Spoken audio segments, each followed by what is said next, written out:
अच्छा चलें जी, अब मैंने एक एग्जांपल नीचे बनाई हुई है, एक्सेल फाइल आपके सामने आपको नजर आ रही है। इसके अंदर प्रॉपर्टी का जो बेसिकली हमने नोट डिस्कस किए थे उसी के इर्द गिर्द ये तमाम चीजें इसमें आपको नजर आएंगी। जितने भी कॉन्सेप्ट हमने पढ़े हैं वो इसमें हम डिस्कस कर रहे होंगे। सबसे पहले मैंने यहाँ पे देखा जी, मैंने एज्यूम किया, एक एग्जांपल है, इसमें नंबर सारे एज्यूम्ड होते हैं। पर मंथ बेसिस पे मैंने देखा कि 1,20,000 का रेंट है पर मंथ, और पर एनम मैंने पूरे साल का निकाल लिया मल्टीप्लाई बाय 12 करके। ठीक है, तो ये 14,44,000 रुपया पूरे साल का रेंट आ गया। सिक्योरिटी डिपॉजिट आ गया 2,40,000। मैंने अज्यूम किया कि 2 महीने की मैंने सिक्योरिटी पे की है, तो इसका पर एनम इम्पैक्ट कैसे निकलता है? सिक्योरिटी डिपॉजिट डिवाइडेड बाय 10 कर दिया, 10 इक्वल इंस्टॉलमेंट में ये आपकी इनकम में ऐड होता है। अब इसको हम यहाँ पे प्रॉपर्टी का हेड है, रिसीट्स एंड डिडक्शन, ये आपका एक ही टैब है इसके अंदर। सबसे ऊपर आ रहा है रेंट रिसीव्ड और रिसीवेबल। यहाँ पे जाके हमने ये अमाउंट कॉपी करनी है। देखिए टोटल अमाउंट यहाँ पे आ रही है, पूरे साल की अमाउंट डालनी होती है। ठीक है, कैलकुलेट जब आपने किया तो ये अपने सारे फार्मूला जब रन करेगा उस टोटल के ऊपर फार्मूला अपडेट कर दिया, ये टोटल आपकी प्रॉपर्टी रिसीट्स आ गई, ये टैक्सेबल रिसीट्स आ गई, सारा कुछ इसके कैलकुलेट कर लिया। नेक्स्ट में पूछ रहा है 1/10 of amount not adjustable against rent, ये होती है सिक्योरिटी डिपॉजिट। वो हमने कहा कि भाई हमारा ये वाला है 24,000, हमें 2,40,000 हमें रिसीव हुआ, 1/10 बनता है 24,000, वो मैंने यहाँ पे ऐड कर दिया। Forfeited deposit under a contract for sale of property. अब फॉरफिटेड डिपॉजिट, जैसे मैंने आपको बताया था कि कोई भी आपने प्रॉपर्टी की डीलिंग वगैरह की, टोकन मनी आपको रिसीव हुई, आपने वो डील मैच्योर नहीं हुई, और वो टोकन मनी अगर आप वापस नहीं करेंगे तो वो आपकी इनकम फ्रॉम प्रॉपर्टी कहलाएगी, क्योंकि वो आपने एक तरह से ऐसा डिपॉजिट है एक बंदे का जो आपने होल्ड कर लिया अपने पास। तो टोकन मनी जो होल्ड हुई है आपके पास, या जो आपने रिसीव की थी लेकिन वापस रिटर्न नहीं की, वो आपकी इनकम बन गई। तो मैंने 50,000 रिज्यूम की, इसको मैंने लिख दिया यहाँ पे 50,000। कैलकुलेट साथ से बटन प्रेस करते रहेंगे, वो अपने फार्मूला को अपडेट करता रहेगा।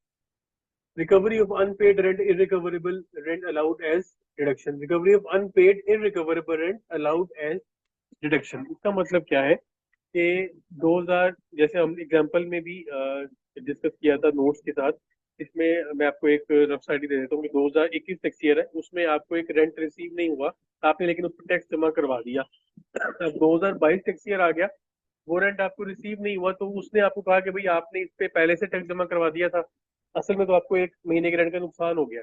तो 2022 टैक्स ईयर की रिटर्न में आप उसको अपनी इनकम में ट्रीट ना करें, उसको एज एन एक्सपेंस आप लेस कर लें कि ये आपका खर्चा है, आपको लॉस हो गया, तो आपको मैं एज एन एक्सपेंस अलाउ कर रहा हूँ। अब 2023 टैक्स ईयर आ गया, और जो रेंट आपको रिसीव नहीं हुआ था, वो उसमें से कुछ पोर्शन, ये सारे का सारा पोर्शन आपको रिकवर हो गया। तो जिस साल आपको दोबारा से रिकवर हो जाएगा उस साल फिर से अपने इनकम का पार्ट बना देंगे। ये हम नोट में बड़ी डिटेल में डिस्कस करके आएंगे।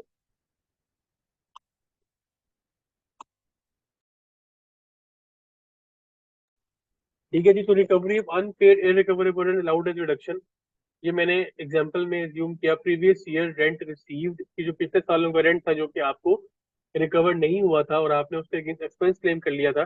अब जब आपको रिकवर हो गया है तो उसको आप फिर से अपनी इनकम में ऐड कर लेंगे।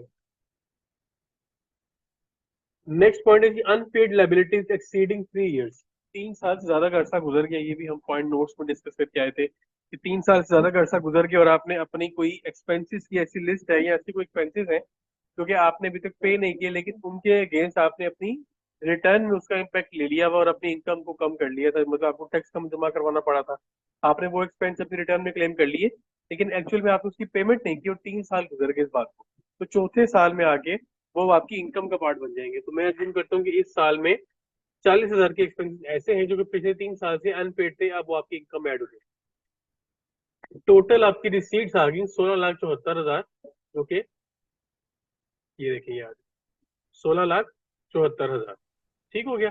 अच्छा, अब नेक्स्ट, ये तो आपके आगे टोटल रिसीट्स। नेक्स्ट आपके पास total deductions from property. Deduction का मतलब है जो कौन सी ऐसी अमाउंट्स हैं जो कि आप एज एन एक्सपेंस माइनस कर सकते हैं अंडर योर दिस हेड, जिसमें आप प्रॉपर्टी की जो इनकम कैलकुलेट कर रहे हैं वो आपकी कम हो जाएगी और आप अपना एक्सपेंस जो है वो माइनस करेंगे, इनकम आपकी कम हो जाएगी। सबसे पहला एक्सपेंस जो कि ऑटोमेटिकली सिस्टम कैलकुलेट कर रहा है वो है रिपेयर मेंटेनेंस का, 1/5 of rent of building for repair. इसको आप एडिट नहीं कर सकते, इसको वो 1/5 लेके चल रहा है ऑफ टोटल आपकी जो रिसीट्स है। टोटल रिसीट्स कितनी है आपकी? 16,74,000। इसको डिवाइडेड बाय 5 करेंगे तो 3,34,800 बनता है। वो देखें उसने यहाँ पे यही लेस किया है, 3,34,800। उसने ये वाली फिगर उठाई, इसको किया डिवाइडेड बाय 5, तो यहाँ उसने आपको अलाउ कर दिया। इसको आप चेंज नहीं कर सकते। अगर आपका एक्चुअल में रिपेयर मेंटेनेंस में ज्यादा खर्चा हुआ है तो भी आप उसको क्लेम नहीं कर सकते। अगर कम हुआ है तो आपको फायदा होगा कि आपको ज्यादा एक्सपेंस मैनेज करने की ऑप्शन मिल गई, क्योंकि आप ये अमाउंट फिक्स है, इक्वल टू 1/5 था। हम लोग पढ़ के आते हैं भाई इक्वल टू 1/5 का मतलब है कि इसको आप चेंज नहीं कर सकते। नोट मोर देन या नोट लेस देन में आपको ऑप्शन होती है कि आप उसको चेंज कर दो। ठीक है, तो सबसे पहला एक्सपेंस आ गया 1/5 of rent as per as repair expense. तो हमने टोटल फीस को डिवाइडेड बाय 5 किया तो 3,34,800 आ गया, वो हमने यहाँ पे माइनस कर लिया, ये वाला। Next is insurance premium. Building की आपने इंश्योरेंस करवाई हुई है, उसका प्रीमियम वगैरह पे किया है, मैं कहता हूँ 35,000 मैंने पे किया उसका बिल्डिंग इंश्योरेंस का, तो मैंने यहाँ पे लेस कर लिया। ठीक है, नेक्स्ट आता है local rate tax charge and cess. तो आपने एक्साइज का टैक्स वगैरह पे किया है या आपने कोई और कंटोनमेंट बोर्ड के चार्जेस पे किए, प्रॉपर्टी का कोई टैक्स पे किया है, वो आप यहाँ पे माइनस कर सकते हैं एज योर एक्सपेंस। ठीक है, तो मैंने एज्यूम किया कि मैंने 12,000 रुपये का प्रॉपर्टी का एक्साइज टैक्स पे किया, वो मैं यहाँ पे लेस कर लूंगा। ठीक हो गया। ग्राउंड रेंट, ये भी हम पढ़ के आए थे कि खाली जमीन के आपको पैसे मिल रहे हैं, उस पर कोई स्ट्रक्चर अगर बन जाए, वो बिल्डिंग कोई और किसी और के ऑनरशिप में हो लेकिन जमीन आपके ऑनरशिप में है और आपको जमीन के पैसे जो है वो देने पड़ रहे हैं, तो वो आपका एक्सपेंस होता है उस प्रॉपर्टी इनकम के लिए, तो हम यहाँ पे लेस कर लेंगे। 1 लाख का आप ग्राउंड रेंट पे कर रहे हैं। Profit on capital borrowed for investment in property, आपने कोई मार्कअप वगैरह पे किया, मार्कअप ऑन लोन जिस तरह यहाँ पे आ रहा है, वो आपने मार्कअप वगैरह पे किया है या आपने कोई मॉर्गेज कराया तो उसके ऊपर आपको चार्ज वगैरह पे करना पड़ा है, तो वो मैं यहाँ पे जूम करूँ 1,60,000 मैंने मार्कअप में पे किया, जो मैंने अमाउंट बोरो की थी किसी बैंक से या किसी और फाइनेंशियल इंस्टीट्यूशन से। नेक्स्ट है मेरे पास share in rental income paid to HDFC या बैंक। अब ये शेयर रेंटल इनकम वाला पॉइंट भी हम लोगों ने पढ़ा था कि आपने बैंक से लोन लिया और उसको पार्टी बना लिया प्रेजेंट एग्रीमेंट में, उसको कहा कि जी मुझे जितने जितने पैसे मुझे रिसीव होंगे उसमें से 50% जो है वो आप अपने पास उसको विथहोल्ड कर लेना या मैं आपको पे कर दूंगा, बाकी अमाउंट मेरी रेंटल इनकम होगी, जो उसमें से जो आपकी शेयर होगा वो एज अ लोन इंस्टॉलमेंट आप उसको ट्रीट कर लो। ठीक है, तो share bank share in rent 2,52,000 assume किया मैंने। रेंट कलेक्शन एक्सपेंडिचर, अभी उसने कहा था कि भाई note more than 4% of total rent receipts मैं आपको अलाउ करूंगा, मतलब 4% मैक्सिमम एक्सपेंस अलाउ होगा, इससे ज्यादा अलाउ नहीं होगा। अब ये रेंट कलेक्शन एक्सपेंस मैंने यहाँ पे लिखा कि भाई मेरा रेंट रिसीव तो 14,40,000 है ना। अब इसमें ये चीजें जो आ रही हैं, ये वाली, ये तो इसमें अप्लाई नहीं होती है ना, क्योंकि ये तो आपके पिछले सालों के कोई अनपेड लाइबिलिटीज है, कोई आपके अनरिकवरेबल रेंट, उस पर तो कलेक्शन चार्जेस नहीं लग रहे होते। जो आपने हर महीने रेंट कलेक्ट करना है उसके ऊपर आपके चार्जेस वगैरह पे हो रहे होते हैं और आप एक्सपेंस अपना पेड कर रहे होते हैं, तो 3% या 4% क्राइटेरिया भी इस पे अप्लाई होता है। अब मैं यहाँ पे एज्यूम करता हूँ कि मेरे रेंट कलेक्शन चार्जेस जो है वो है 3%, 3% ऑफ टोटल रेंट रिसीव, तो मैं यहाँ पे 43,200 लिखूंगा और मैं कैलकुलेट करूंगा, तो उसने मुझे ये एक्सपेंस अलाउ कर दिया फॉर्मूला रन करके। अब मैं देखता हूँ कि यार ये 4% की ये है इतना, तो मैक्सिमम वो इतना मुझे अलाउ कर सकता है। मैं अगर 4% लिखता हूँ तो देखता हूँ क्या मुझे वो अलाउ करता है। ये मुझे 4% मैंने अमाउंट लिखी, उसने इसको चेंज नहीं किया। अब मैं यहाँ पे करता हूँ 58,000 कर देता हूँ। 58,000 करने का मतलब क्या होगा कि मेरा वो 4% से एक्सीड कर जाएगा, तो फिर देखते हैं क्या करता है। कैलकुलेट किया, देखिए वो वापस ले आया उसको। मैं यहाँ पे 60,000 करूंगा, कैलकुलेट करूंगा, वो वापस 57,000 पे ले आएगा। क्यों? क्योंकि 57,600 इज द मैक्सिमम अमाउंट जो कि मैं माइनस कर सकता हूँ, क्योंकि ये आपका 4% ऑफ योर रेंट कलेक्शन है। इससे ज्यादा का एक्सपेंस आपको अलाउ नहीं होगा, इससे कम हमने लिखा था। हम यहाँ पे अगर 4 लिखेंगे तो वो उसको चेंज नहीं करेगा, लेकिन उसने उसको चेंज नहीं किया क्योंकि मैक्सिमम अमाउंट 4% है, मिनिमम तो आप जितना मर्जी लेस कर सकते हैं, जीरो भी लिख सकते हैं, कोई उसमें मसला नहीं है। तो मैं कहता हूँ मेरा 3% चार्जेस है, तो मैं यहाँ पे 3% के हिसाब से मैंने यहाँ पे लिख दिया, ये इसको चेंज नहीं करेगा। 4% से जैसे एक्सीड होगा तो वो नंबर वापस ले आएगा 4%। ठीक है, अच्छा लीगल चार्जेस इसके बाद आ रहे हैं आपके पास। लीगल सर्विस चार्ज, कोई आपने लीगल केस वगैरह कुछ चल रहा है, आप कुछ कोर्ट की फी है या कोई पेंडिंग केस आपको चल रहा है, उसके आप पैसे वगैरह आपने पे किए हैं वो आप एज एन एक्सपेंस क्लेम कर सकते हैं। मैं यहाँ पे अज्यूम किया कि 50,000 रुपए लीगल चार्जेस जो है वो बेयर किए प्रॉपर्टी के टाइटल को डिपेंड करने के लिए, तो मैं एक्सपेंस क्लेम कर सकता हूँ। नेक्स्ट मेरे पास आ रहा है अमाउंट क्लेम्ड एज इनरिकवरेबल रेंट। अब ये वो वाला रेंट है जो पिछले साल मैं अपनी इनकम में ऐड कर चुका हूँ, क्यों, लेकिन मुझे अभी रिसीव नहीं हुआ था, और अगले साल आके मुझे वो रिसीव नहीं हुआ, मतलब मेरा नुकसान हो गया, और पिछले साल मैं उस अमाउंट पे टैक्स एडवांस में जमा करवा चुका हूँ। तो अब एफबीआर मुझे कह रहा है कि ऐसा अमाउंट ऑफ ऐसी जो रेंट है, रेंटल इनकम है जो कि आप अपने इनकम में पिछले साल ऐड कर चुके तो और उस पर टैक्स भी जमा करवा चुके हो, लेकिन अगले साल जाके आपको रिकवर नहीं हुआ, तो आपका नुकसान हो गया एक तरह से, तो आप उस नुकसान को एज एन एक्सपेंस क्लेम कर सकते हो। मैंने यहाँ पे एज्यूम किया कि मुझे 60,000 रुपए का जो रेंट है वो रिकवर नहीं हुआ, उसका मैंने एक्सपेंस क्लेम कर लिया। ये 60,000 वो होना चाहिए जो पिछले साल आपकी इनकम में ऐड था, अगले साल आके आप उसको एक्सपेंस आउट कर सकते हैं, क्योंकि आपको वो रिसीव नहीं हुआ। ठीक है, अगर आपने पिछले साल अपनी इनकम में ऐड नहीं किया था तो इस साल आप उसको एक्सपेंस में से माइनस नहीं कर सकते। Payment of liabilities treated as income. अब ये वाले वो एक्सपेंसेस थे जो के ऊपर हमने लिखे, ये देखिए, ये आपने पे नहीं किए, आपकी इनकम में ऐड कर दिए गए, 3 साल गुजर गए, आपने पे नहीं किया, आपकी इनकम ऐड हो, अगला साल आता है, आप ये वाले एक्सपेंसेस को पे ऑफ कर देते हैं, तो जिस साल आप दोबारा पे ऑफ कर देंगे उस साल फिर से आप उसका एक्सपेंस क्लेम कर सकते हैं। Payment of liabilities treated as income में आएंगे, यहाँ पे लिख देंगे। ठीक है, कैलकुलेट करेंगे, ये आपके पास ऑप्शन आ गई। अदर कोई एक्सपेंसिस इसके अलावा है तो वो आप लिख दें, अदरवाइज इसको ब्लैंक छोड़ दें, इसमें कोई जरूरी नहीं कोई अमाउंट लिखना। कैलकुलेट मैंने किया, ठीक है। अब कैलकुलेट करने के बाद मेरी जो इनकम निकल आई, that is total receives minus total expenses is equal to taxable income, 6,07,000। Sorry, यहाँ पे 10 लाख आ रही है, हमने कोई इनकम ज्यादा लेस कर दी है।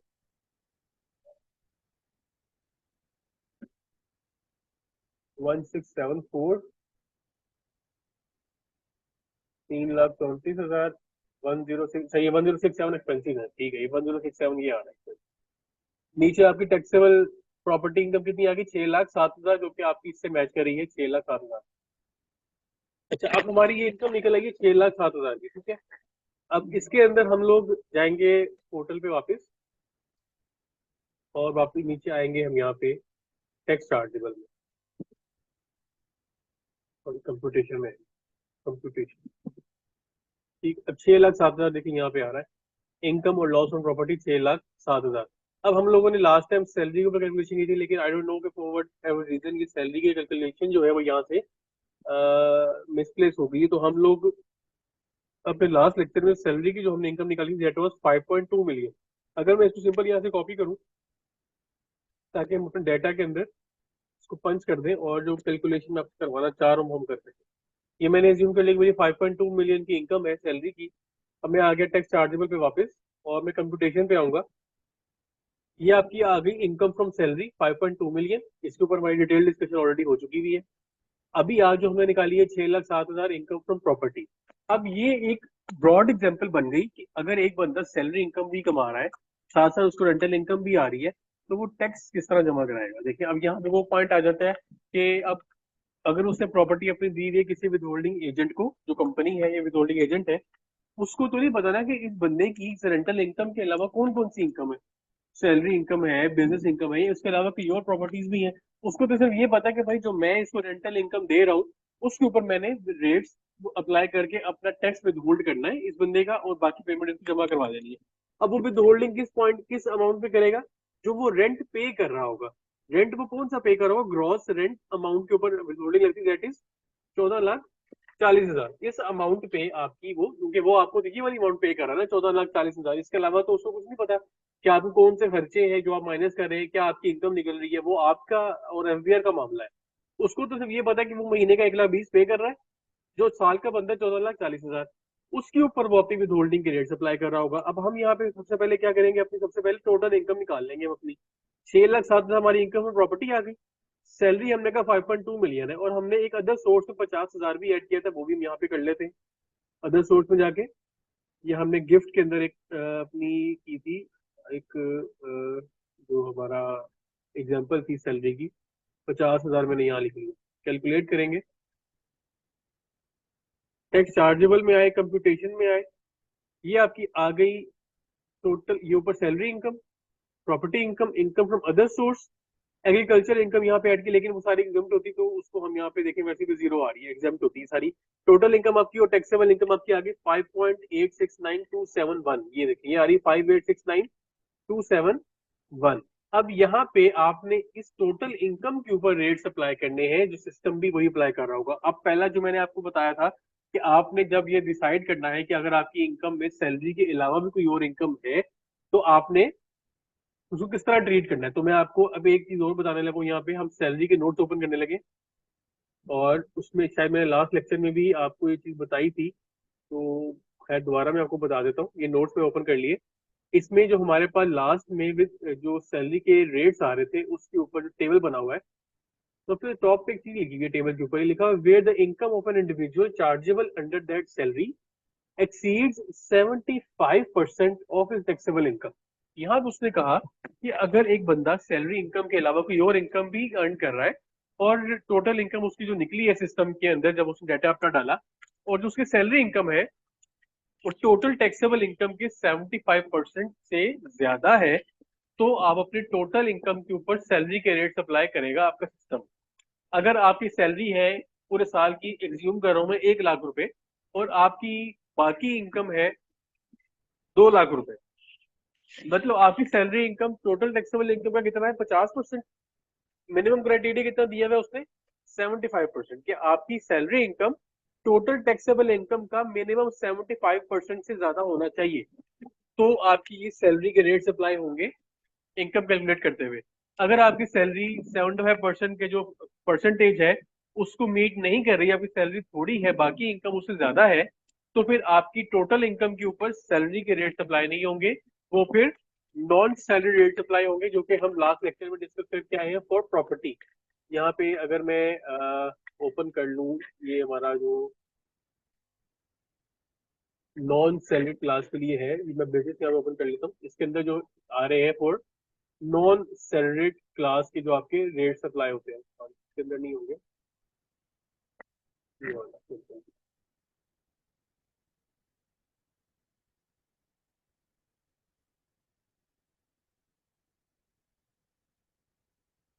ये इसको अगर आप पढ़े, क्या लिखा हुआ है, सब्जेक्ट टू क्लॉज, इसको छोड़ दें, the rates of tax impose on income of every individual and AOP except a salaried individual. यहाँ पे हमने पढ़े सैलरी के कि भाई अगर आपकी salary income total taxable income का 75% से एक्सीड करती है, तो आपके पूरी टोटल इनकम के ऊपर ये वाले रेट्स अप्लाई करेगा एफबीआर, आईआरएस पोर्टल। अब अगर हम कहें भाई 75% वाला क्राइटेरिया तो मीट नहीं हुआ, तो फिर क्या होगा, फिर वो कह रहा है कि भाई अब यहाँ पे मैं ये करूंगा कि अब आपके अगर वो वाला क्राइटेरिया मीट नहीं हुआ तो नॉन सैलरीड क्लास जो है वो वाले रेट्स अप्लाई होंगे, और वो रेट्स ये वाले हैं। अब हम जाके सबसे पहले अपनी एग्जांपल में देखेंगे कि हमारी जो सैलरी इनकम है ये वाली, वो टोटल टैक्सेबल इनकम का कितने परसेंट है, वो ये परसेंटेज निकाली हुई है हमने, लेकिन सैलरी इनकम को डिवाइड करें टोटल टैक्सेबल इनकम में, दैट इज 89%। अब हमारी salary income total taxable income का 89% का जो पोर्शन है वो कवर कर रही है, दैट मीन 75% से ज्यादा है, तो हमारी टोटल टैक्सेबल इनकम के ऊपर कौन से रेट्स अप्लाई होंगे, सैलरी इनकम वाले। अब यहाँ पे वो बात आ जाती है कि अब जो विदहोल्डिंग एजेंट है, इसने रेंट के ऊपर टैक्स काटा है, उसने किस रेट पर टैक्स काटा है, उसने प्रॉपर्टी के जो विदहोल्डिंग रेट है उस पर टैक्स काटा है। लेकिन जब आप रिटर्न फाइल करने आ रहे हैं आपके, तो प्रॉपर्टी इनकम पे भी सैलरी के रेट्स अप्लाई होंगे, तो यहाँ पे तो मिसमैच आएगा ना, तो आप दो जो रिमेनिंग अमाउंट बचेंगी वो आप रिटर्न के साथ जमा करवाएंगे। ठीक है, अब यहाँ पे सिस्टम के रेट हम देखते हैं वो क्या अप्लाई कर रहा है, फिर जाके हमारी कैलकुलेशन जो है वो कंपेयर होगी उससे। अच्छा, अब हमने ये देख लिया भाई हमारी सैलरी इनकम जो है तो टोटल टैक्सेबल इनकम का 89% है, मतलब 75% से ज्यादा है। ठीक हो गया। अब यहाँ पे सिस्टम टैक्स निकाल रहा है 8,80,586।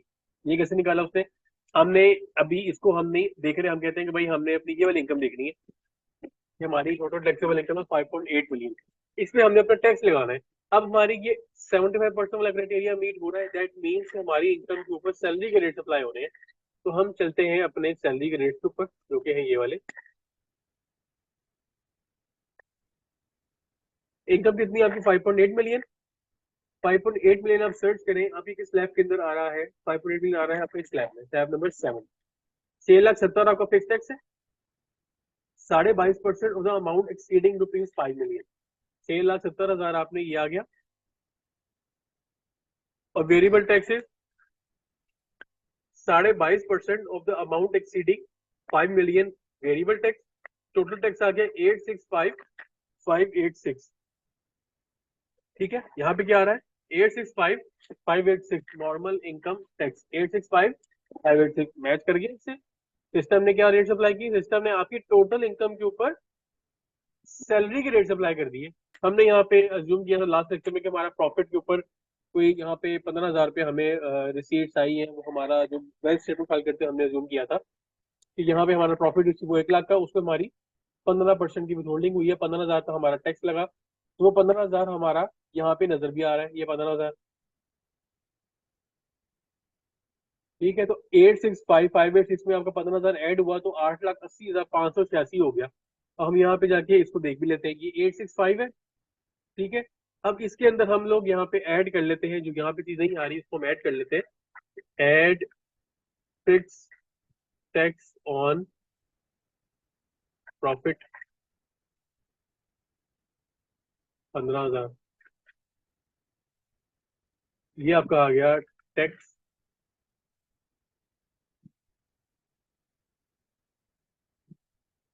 चार्जेबल।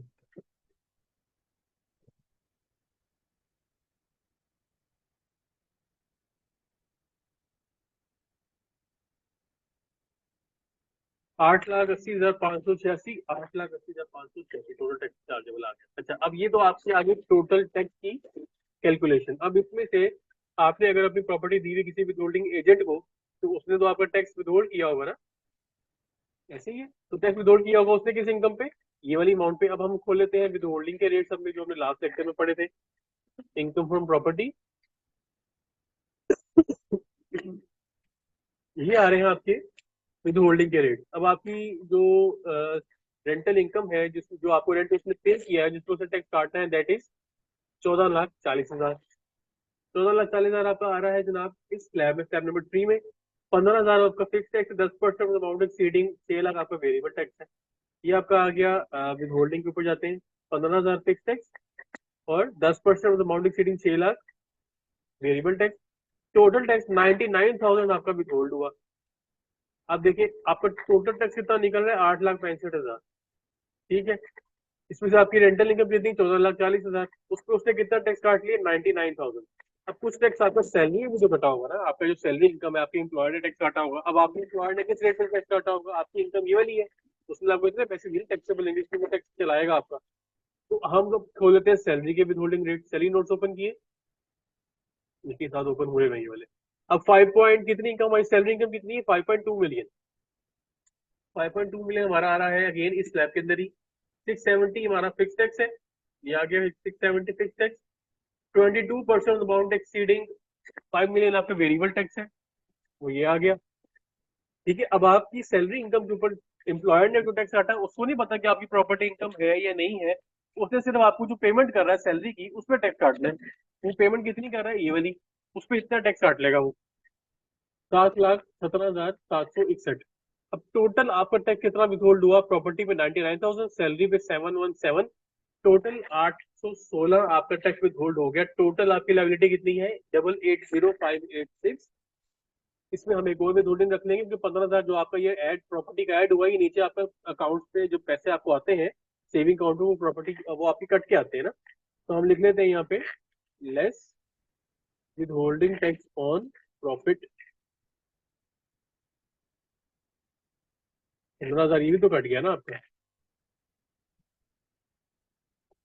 तो 8,80,000 आपकी टोटल लायबिलिटी थी। 99 आपका कट गया प्रॉपर्टी पे, 717 कट गया आपका सैलरी पे, 15 कट गया आपका सेविंग अकाउंट के प्रॉफिट पे। टोटल 8,35,000 की आपकी विद होल्डिंग हो गई।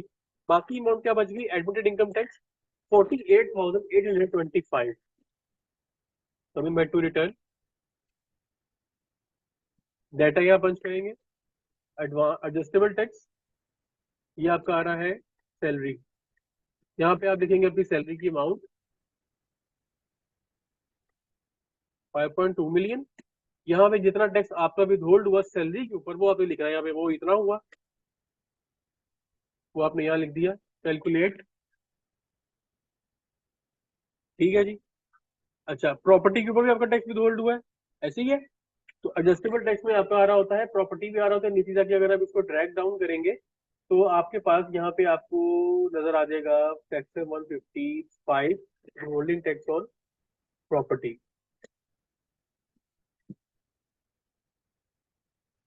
या rent of immovable property under section 155। अब यहाँ पे आपने उसको ऐड करना है, ये आप ऐड करेंगे। अब यहाँ पे जो आपकी प्रॉपर्टी जिसके ऊपर आपको इनकम आई उसका एड्रेस वगैरह डालना, मैं लिखता हूँ भाई जौहर टाउन, लाहौर, रेजिडेंशियल हाउस। ठीक है, आपका रेजिडेंशियल हाउस में आपको रेंटल इनकम आई है, उस पर आपको टैक्स कटा है। अब आपको कितनी रिसीट्स आई? 14,40,000 की रिसीट्स आई।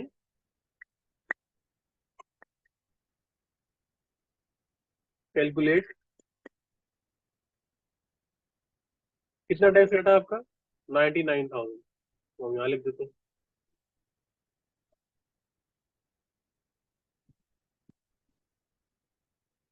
99,000 नहीं कटा ना। हाँ, 99,000। ठीक है। अच्छा, अब वापस आ जाइए, डाटा पे डालिए, यहाँ पे कंप्यूटेशन पे आए।